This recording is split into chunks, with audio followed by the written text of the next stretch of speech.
Okay, so our class today is about lecture number 16 about masses of the atoms. So if you guys watched the last class about the about atoms, we have spoke before about the atoms, and we have mentioned that the atom is made up of what? The atom is made up of nucleus in the middle. We have inside the nucleus we have protons and we have neutrons, and around the nucleus we have those electrons. The protons are positively charged, the neutrons are zero charged, and electrons are negatively charged.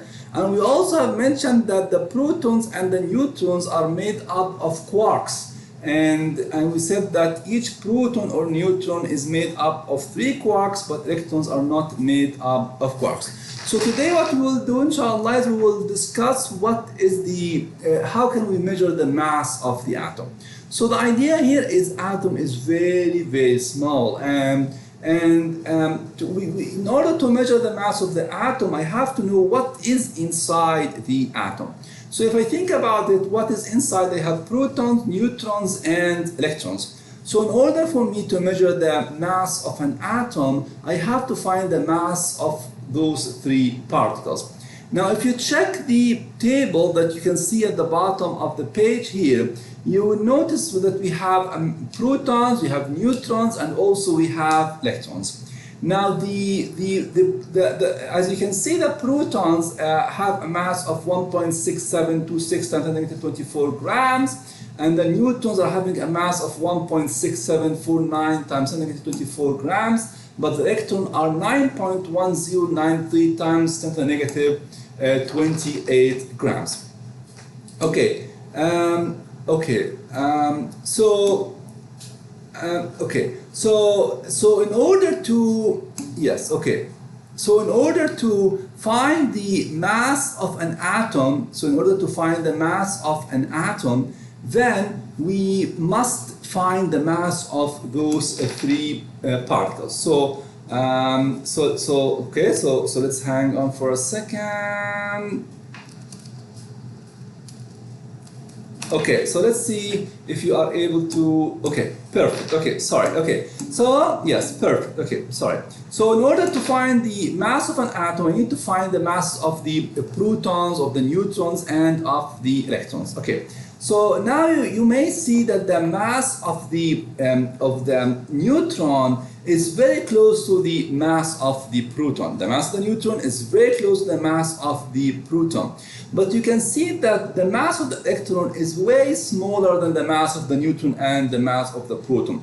So this is the first thing you have to understand, that when you try to find the mass of an atom, you can ignore the mass of the electrons or the mass of the electron, and you can take only the mass of the protons and the neutrons, because the protons and the neutrons are bigger than the mass of the electron. Okay, now the second thing you have to think about is the unit. What kind of unit should we use to measure the mass of the atom? Of course, you can use any unit you want for mass, like gram, kilogram, anything you want. But again, the atom is very, very small, and in order to measure its mass, it's not convenient to use like grams or kilograms and so on. So we use another unit which is called the atomic mass unit, or AMU. So how can I define the AMU? The AMU, the atomic mass unit, is defined as 1/12 of the mass of carbon-12. 1/12 of the mass of the carbon-12. So what does that mean? It means that you get 1 carbon-12 mass, and you find its mass. Then you divide it by 12. That gives you 1 AMU. Okay? So here you don't really have to memorize the mass of the protons, neutrons, or electrons. Although it's very good to memorize them, but you don't really have to memorize them. So again, in order to find the 1 AMU, so it is what? It is 1/12 of the mass of the carbon-12. Perfect. Now, can you see think about the carbon 12. Carbon 12 is a carbon 612. So it means that it has 6 protons and 6 neutrons. Like if I say carbon 612, it means that it has 6 protons. It means that the atomic number is 6 and the mass number is 12. So it means that it contains 6 protons and 6 neutrons. Now remember that the mass of the proton is approximately equal to the mass of the neutron, right? So the carbon 612 has 12 protons and neutrons.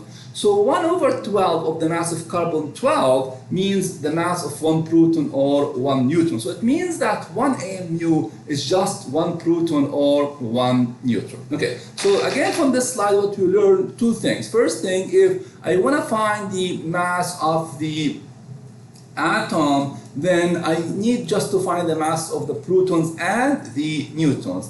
The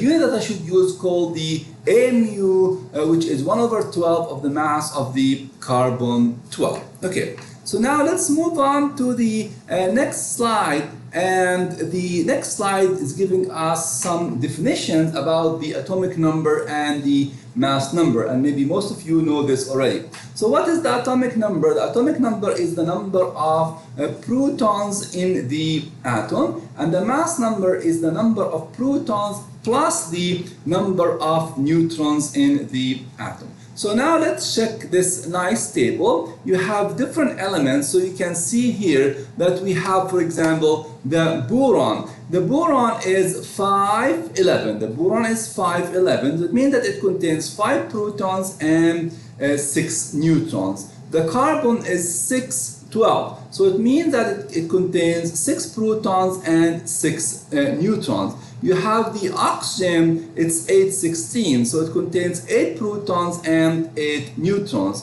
The sodium is 1123, so it contains 11 protons and 12 neutrons and so on, okay? So I'm sure you guys already know this. What is the atomic number and what is the mass number? So again, the atomic number is the number of protons in the atom, and the mass number is the sum of the number of protons plus the number of neutrons.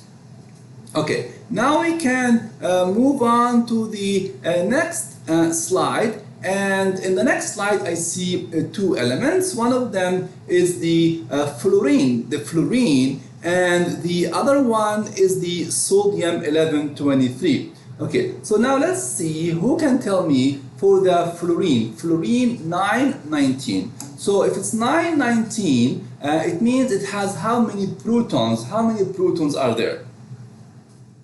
9, yes, very good, excellent. And how many neutrons are there?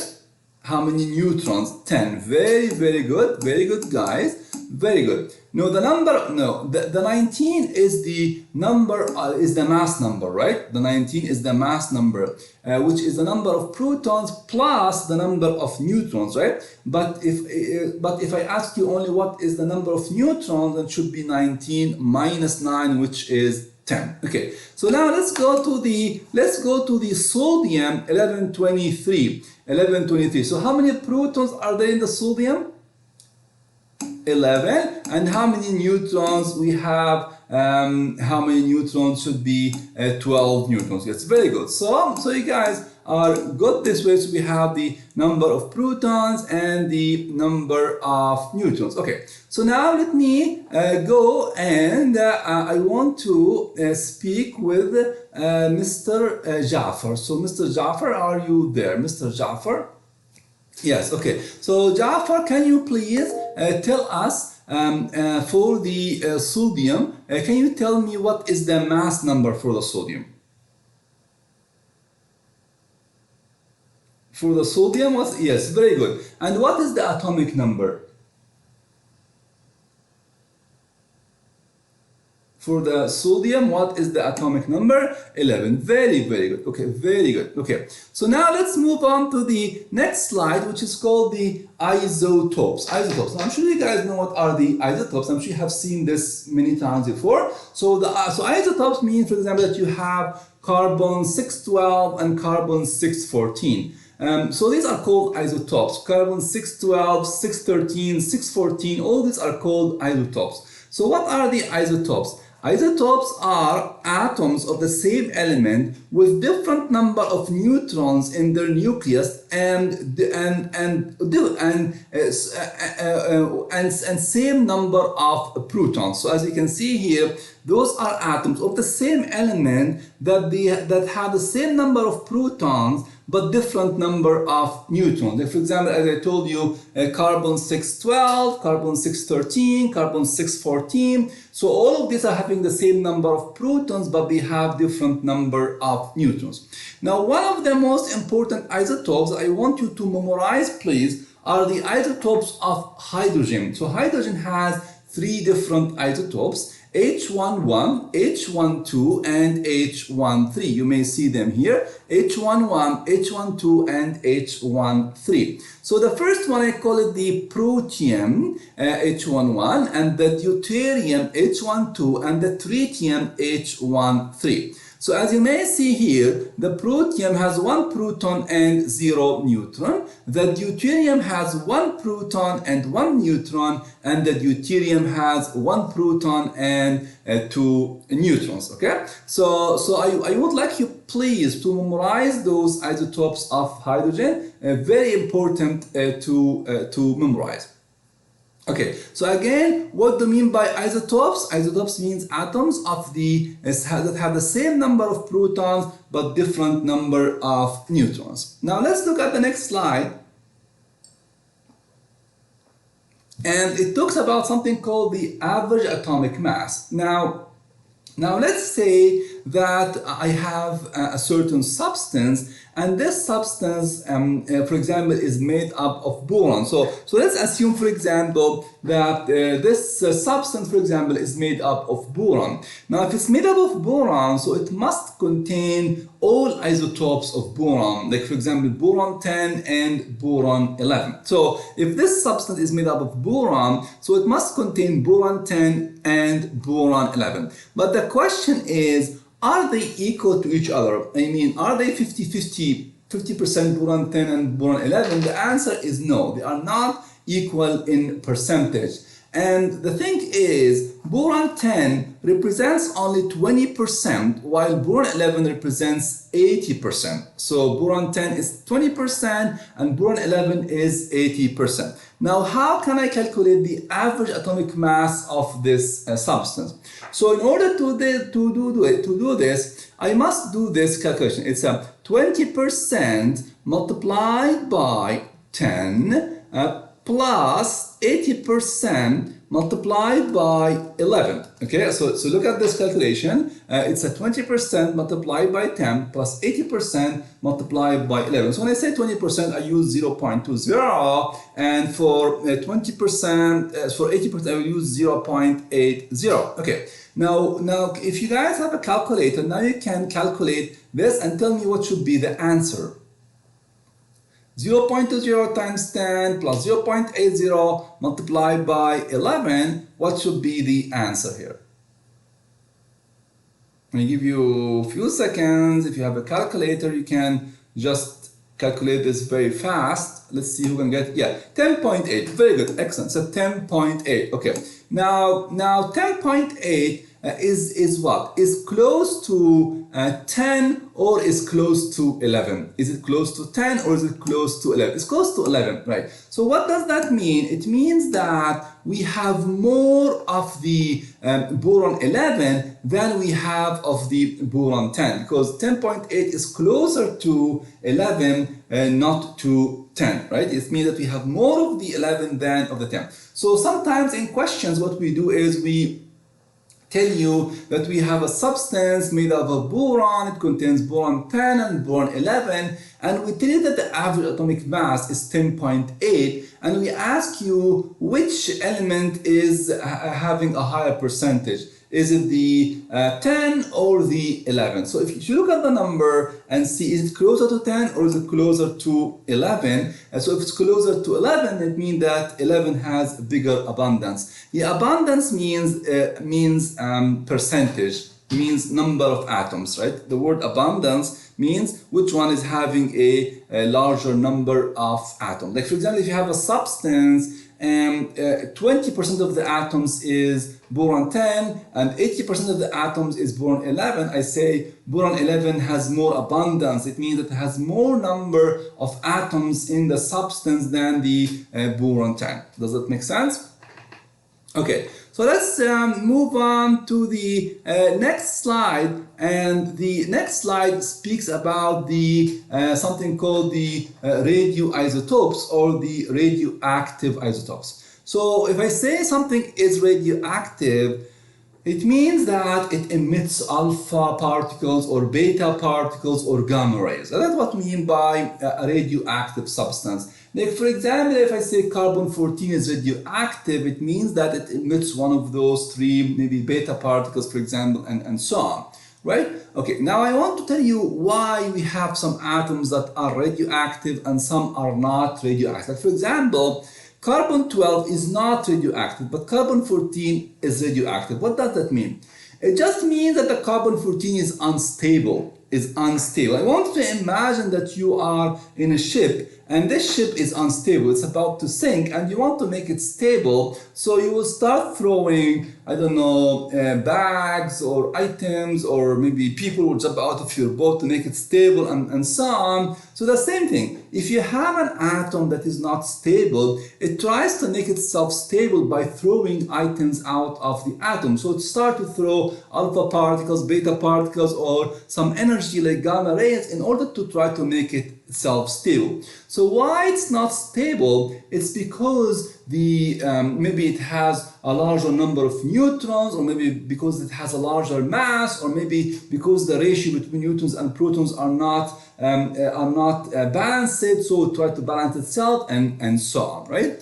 So here I want you please to memorize the three isotopes of the carbon, which are the carbon-12, carbon-13, and the carbon-14. Only one of them, which is the carbon-14, is the one that is radioactive. Also, we have just mentioned about the three isotopes of the hydrogen. If you remember them, they are the protium, the deuterium, the tritium, and the protium, the deuterium, and the tritium. And only the tritium is the radioactive isotope H13. Okay, so now we know what are those radioactive isotopes and so on. Okay, so now let me speak with Mr. Majid. Mr. Majid. Majid Ruben. Okay, Mr. Majid, are you there? Mr. Majid? Mr. Majid, are you there? Mr. Majid? Okay, so Majid, okay. So can you please check carbon-14 and tell me how many protons are there?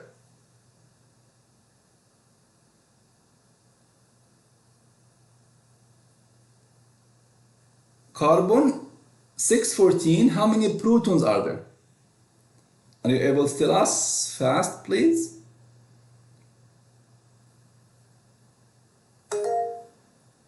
Okay. Anybody can help Majid? How many protons are there? 6. Very good. Right. And no, 6, not 8. 6, right? 6. And how many neutrons are there? 8. Yes, very good. How many protons are 6 and how many neutrons are there? We have 8. You guys are very good. Excellent. Okay. Now, let me move on to the next slide, and we'll speak about something called the half-life. Something called the half-life. Okay. So what is the half-life is?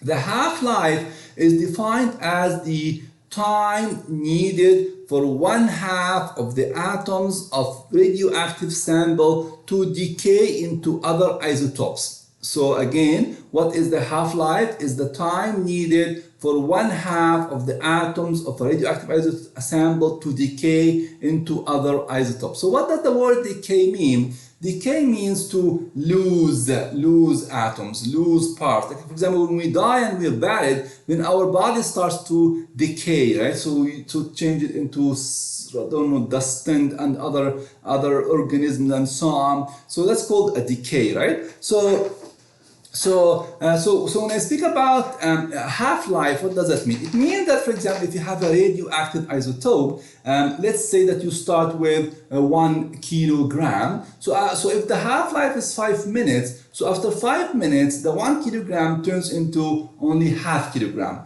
right? After another 5 minutes, then it turns into 0.25 and so on. You see, so it keeps going half and half and half and half and so on. You got this idea? So again, the half-life is the time needed to lose half of the atoms of a radioactive substance. Okay, so now let's let's try to check the half-life of different substance in the table in front of you. So for example, you can see the uranium-238. Uranium-238 has a half-life of 4,470 billion years. Now, who can tell me a billion is how many zeros?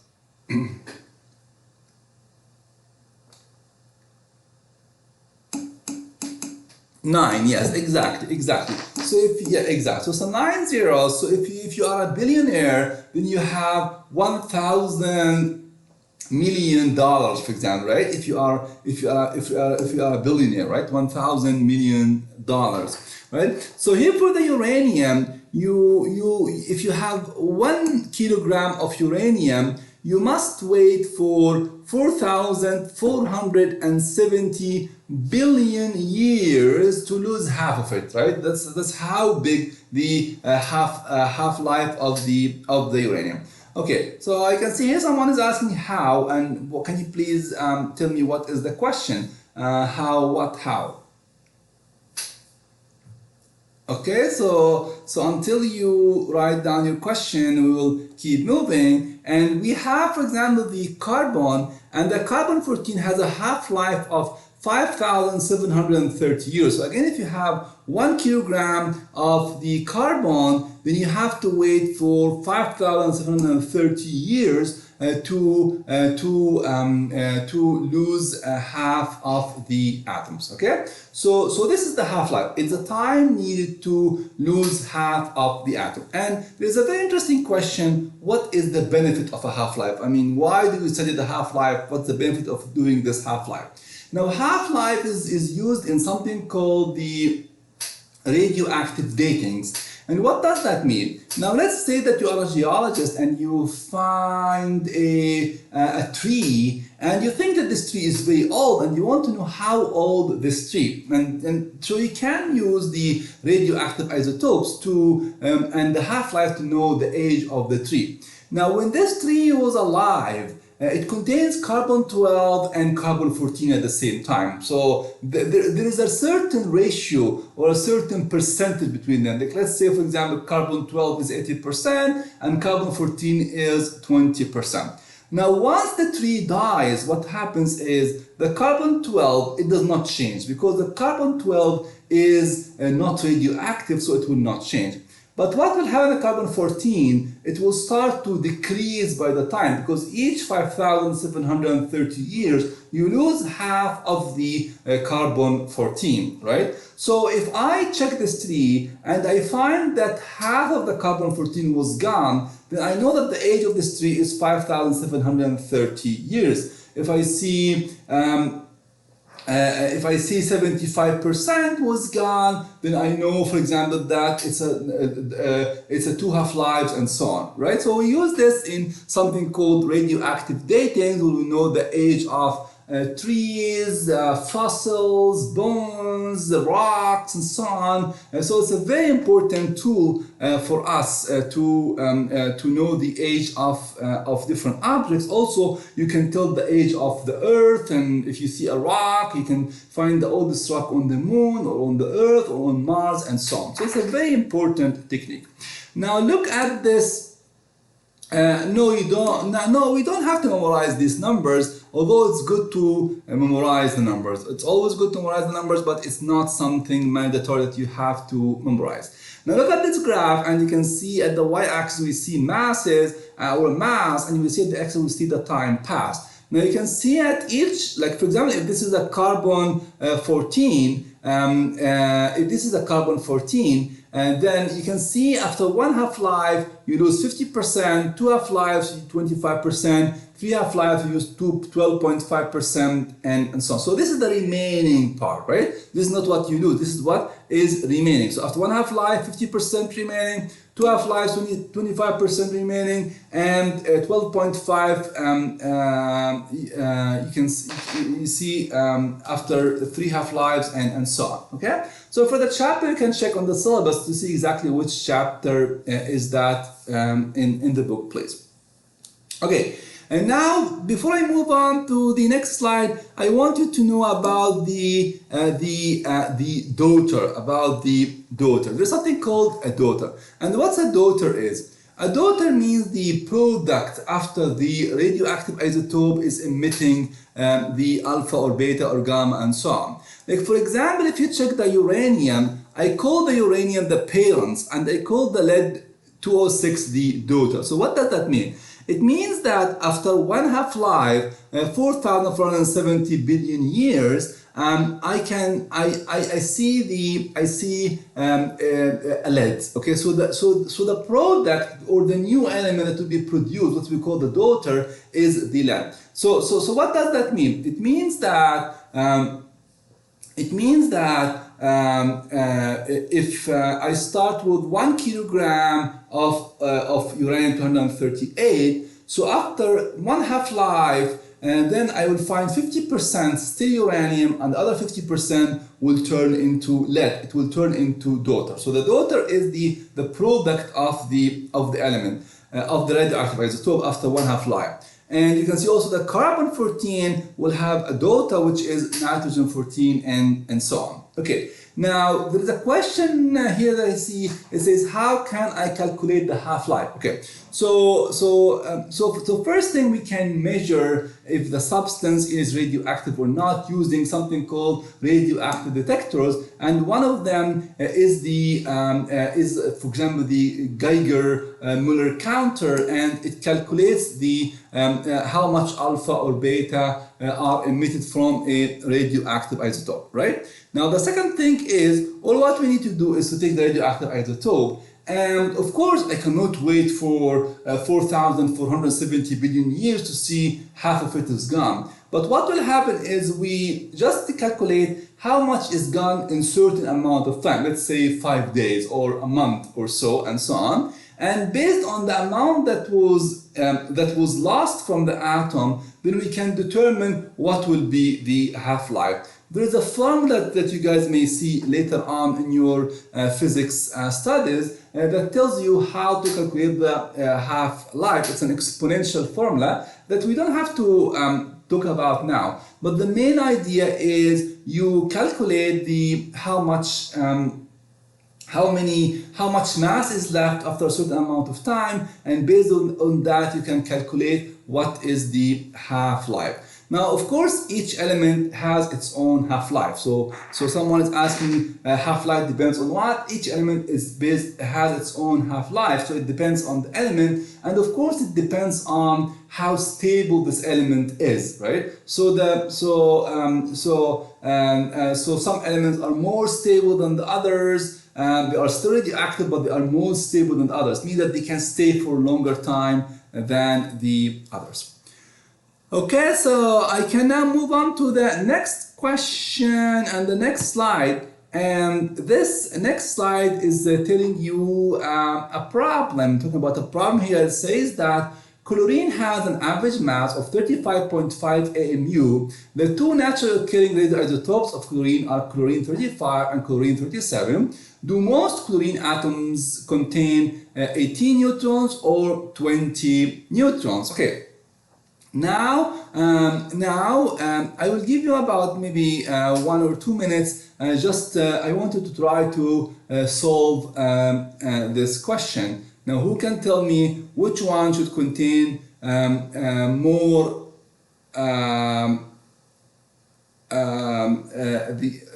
Do most chlorine atoms contain 18 or 20 neutrons based on this question? Let's see who can answer this question. I'll give you a few seconds to think about it. and we can discuss. Anyone got any clue, any answers?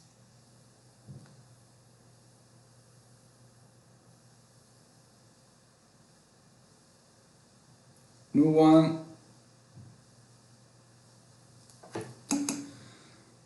Okay, so now I start getting some answers. What is the equations? And someone's telling you 18 and someone is telling 20. Okay, so any more answers here?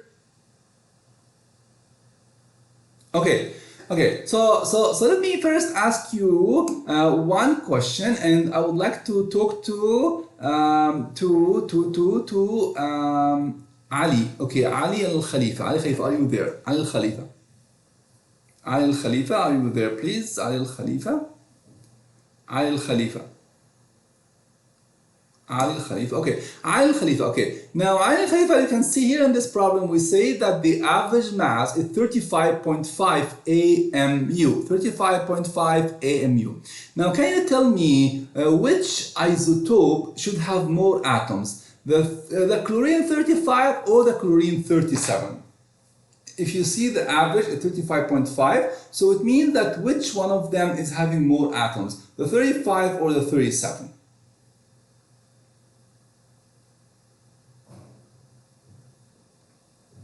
Okay, so anybody can help here, which one is having more atoms? The 35, yes, the 35 is having more atoms, yes. And why is, no, it's a 35, not the 37. Why is that? Because 35.5 is closer to 35 than to 37. Then the 35, then we have more atoms. So if you remember, when I talked to you about the average atomic mass few slides ago, I told you, I look at the average. If it's closer to this number, so it means that we have more atoms in 35 than in 37. Okay, so is this part is clear enough? Okay. Now, now the second thing I want you to do, and I would like to speak to Mr. Jafar. Mr. Jafar. Mr. Jafar, are you there? Jafar? Jafar, are you there? Okay, so Jafar, can you tell me what is the atomic number of the chlorine? What is the atomic number of the chlorine? Anyone know what is the atomic number of the chlorine?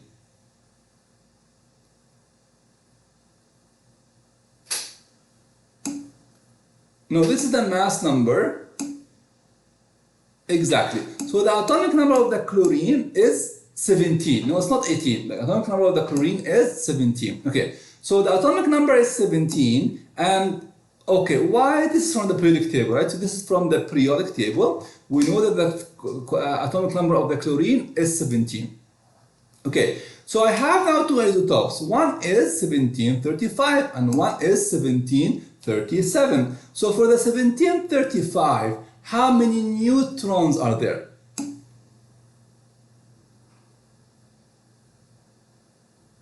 So I have 35 minus 17, that will be 18, right?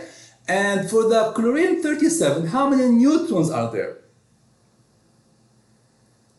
20. Very good. You see the idea? So for the chlorine 35, I have 17 neutrons, and for the chlorine 37, I have 18 neutrons, and for the chlorine 37, I have 20 neutrons. So we just mentioned that which one is more abundant, the 35.5 or the 37? Sorry, the 35 or the 37? We said the 35 is more abundant because 35.5 is closer to 35. So 35 has 18 neutrons. So do most chlorine atoms contain 18 neutrons or 20 neutrons? Do most chlorine atoms contain 18 neutrons or 20 neutrons? So we said it is the 18 neutrons. So, okay, so I hope that makes sense to you now, that how to solve this question. So if you have any question here, let me know, please. I will be waiting for a few seconds for your questions if you have any. Okay, perfect. Okay, so there's one last thing I want to discuss with you, which is how to calculate the ratio between the parent and the daughter. Okay, now let me tell you this. if I have, let's say, 1 kilogram of radioactive isotope, right? After one half-life, what will be the ratio between the parent and the daughter? After one half-life, what will be the ratio between the parent and the daughter? Anyone can answer this question? Yes? Yes? Okay. So, yeah, so it's a 50-50, right? So it's a 50% parent and 50% daughter. And the reason is, after one half-life, half of like the parent will be split into parent and daughter, right? So the 50% parent and 50% daughter. Okay. Now assume that the daughter is not radioactive. It means that the daughter will not change onto anything else, right? Okay. Now after two half-lives, what will be the percentage between parent and daughter?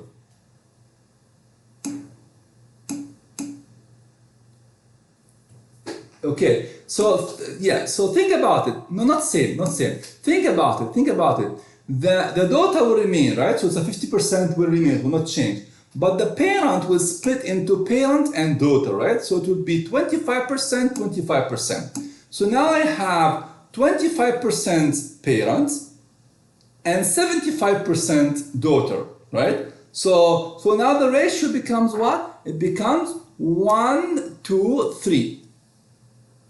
Okay, so let me say again. So after one half-life, the ratio is 1 to 1 because 50%, 50%. So it's 1 to 1.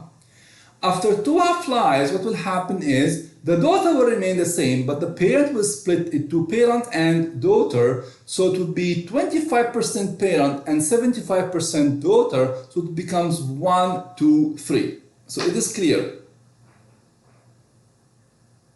Okay. So now let me ask you what will happen after 3 half-lives. So remember, 3 half-lives means what? Means the 50% will remain for the daughter, the 25% also will remain for the daughter, but the parent will split into parents and daughter. So it will be, the 25% will be 12.5 and 12.5. So now the ratio will not be 1 to 4. It becomes 1 to 7. It becomes 1 to 7. Okay. If you don't understand this fully, it's okay. I will try to explain it again with a chart maybe next time, inshallah. But for now, just know that for one half-life, it's 1 to 1. For 2 half-lives, it's 1 to 3.